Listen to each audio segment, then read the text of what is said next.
hoping for a boy or a girl? Mr. and Mrs. Wilhern are blue bloods who have never lived a life outside the eyes of the media. Now, they must decide the next 2.5 decades of their lives with a child about to be born. Legend has it that the Wilhern family for generations have been placed under a curse. Ralph Wilhern, one of their ancestral fathers, impregnates a lowly young servant, Clara, and close to the point of her delivery, rejects her and marries someone his family deems more suitable. Clara kills herself by jumping off a cliff. Her mother, the town witch, places a curse on the Wilhern family. The next daughter will take the face of a pig, and to break free from the curse, she must marry one of her kind, a blue blood, or accept herself for who she is. For 5 generations, all Wilhern descendants have only produced sons, which in turn fathered sons. Penelope, born of Jessica and Franklin Wilhern, will be the firstborn daughter of the Wilhern family. A young man named Edward stands in front of a glass room, which seems to hide Penelope's appearance. He expresses his love for her and how desperate he is to get a glimpse of who she is. Penelope doesn't waste much time and steps out through a secret door. Seeing the hideous creature before him, the young man is terrified to death and takes off running. Penelope's mom is distraught. She cries, wondering why Penelope would reveal herself and scare him away. She wants a suitable man, a blue blood, to marry Penelope and break the curse. Penelope's mother, Jessica Wilhern, fears that the curse would prevent Penelope from finding true happiness, and so she isolates her within their luxurious mansion. Determined to protect the family and break Penelope free from her confined existence and prove her worth,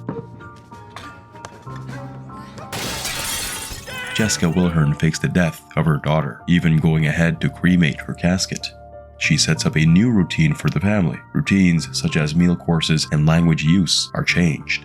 When young Penelope tries to free herself by escaping from the mansion, her mother grabs her and takes her inside. The young child grows up alone and is trained by her mother to be a suitable bride. When she turns 18, her mother goes ahead to hire Wanda, who will arrange suitable blue bloods for Penelope. But each passing year proves to be the same. They come, she reveals herself, they run, and they're caught by Jake and forced legally into secrecy. But now, with a more difficult case, they're unable to secure Edward as he flees. He goes straight to the police, but they don't believe him. They think he's crazy and lock him up. He is released the next day. He goes to the broadcasting station after coming across the newspaper describing him as delusional and a freak. He is thrown out by security. A reporter comes across him and believes his story because he had seen Penelope's face years ago. I gave my right eye for that story.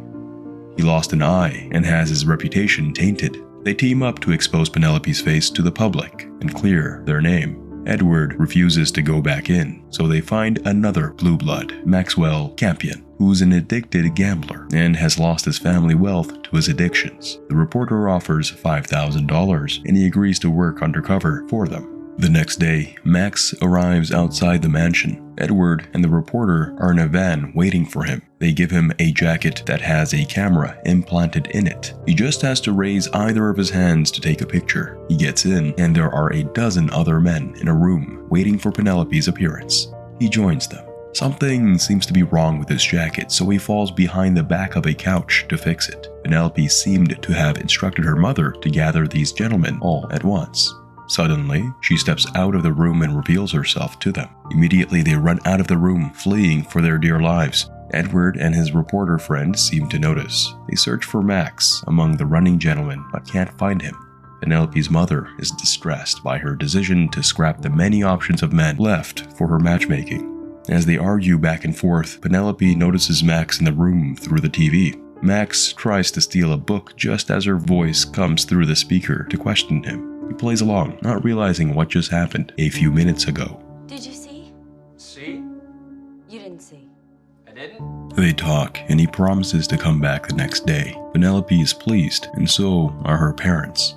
Max gambles all night and comes back the next morning. She asks him about his taste in music and tries to guess what instrument he plays.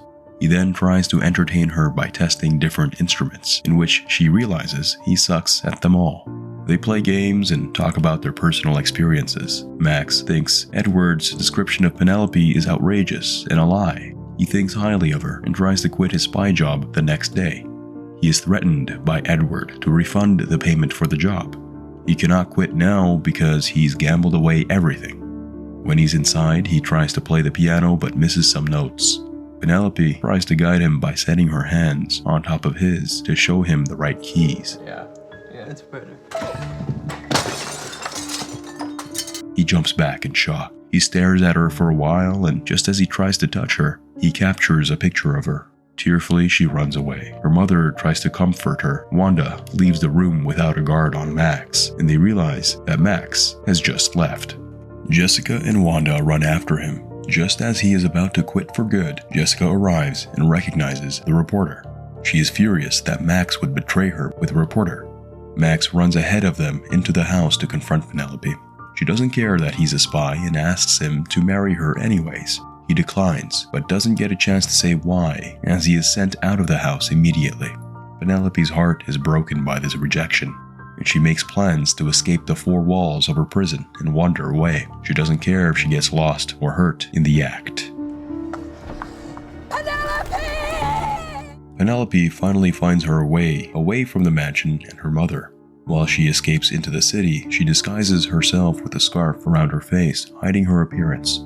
She calls her parents to reassure them of her safety and bid them goodbye. She lodges in a hotel, checking in for the night. Edward and the reporter are seen retrieving a sketch of Edward's perception of Penelope's face, and they proceed to print copies of the newspaper. It circulates in no time. Max is gambling and stays all night doing so.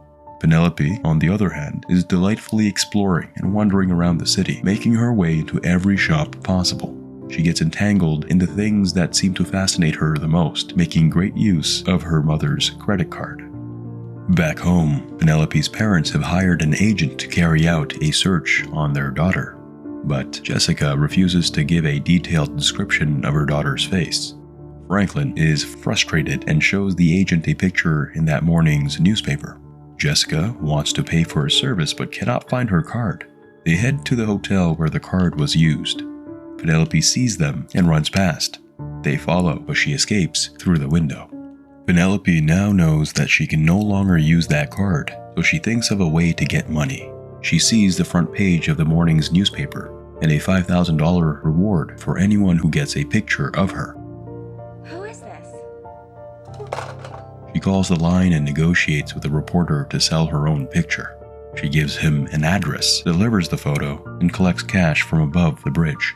The reporter is surprised she isn't the monster Edward described and is disappointed in him. Penelope goes to a bar to get a beer. She fails to catch the first slide, and the bartender urges her to try again. She tries again and catches it this time. Max comes to the reporter with half of the cash, promising to refund the rest. Penelope makes a new friend at the bar, and her friend takes her on a little tour around the city. Max visits the owner of a bar he used to perform at. The owner doesn't want to hire him as a musician, so he agrees to let Max be a janitor at the club. It's been months since Penelope's absence from home, and her parents are seemingly hopeless in the search for her. She sends postcards every week to them. They pick up the most recent one and decide to go try their luck. They see Penelope from afar and call after her. She tries to run away, but they follow her. She runs into the bar and out of exhaustion, she collapses. Her friends take off her scarf and her face is revealed. She is on a hospital bed and there's a crowd trying to get a glimpse of her and take photos.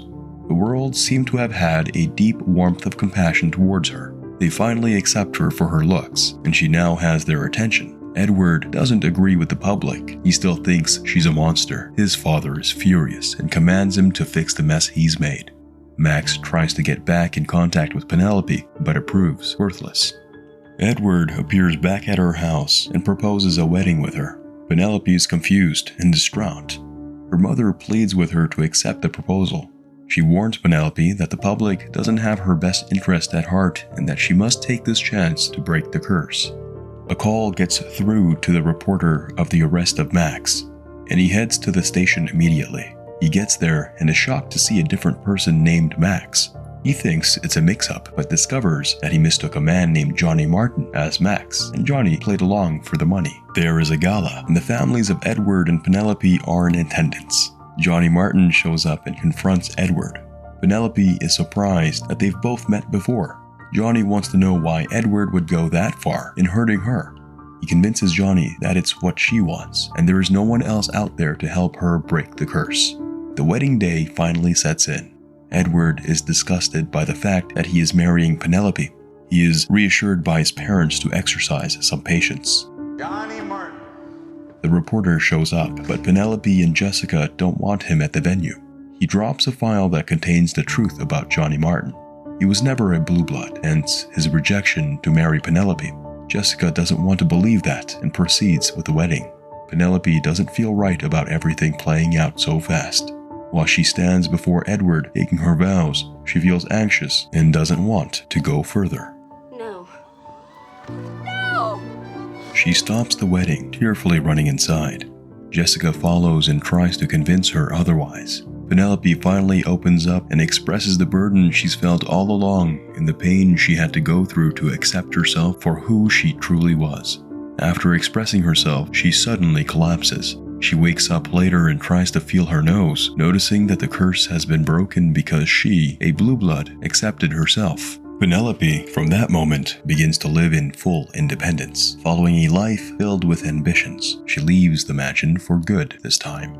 Jake, their butler, leaves as well. He turned out to be the witch who placed the curse on the family. Jessica had her share of the independence too. Her voice seemed to have been liberated from her. Penelope is now a teacher. It's Halloween, and she plans with her friend to visit Johnny after a file was sent to her by Wanda. It was the file from the reporter. Penelope wears a mask as she visits Johnny. She makes an excuse to use his bathroom. While there, she converses with Johnny and finds out that he is very sorry for leaving Penelope and offering her freedom. She suddenly notices a piano in the room and calls him a liar. He takes the hint, recognizing that it is Penelope herself. He kisses her, and they live happily ever after.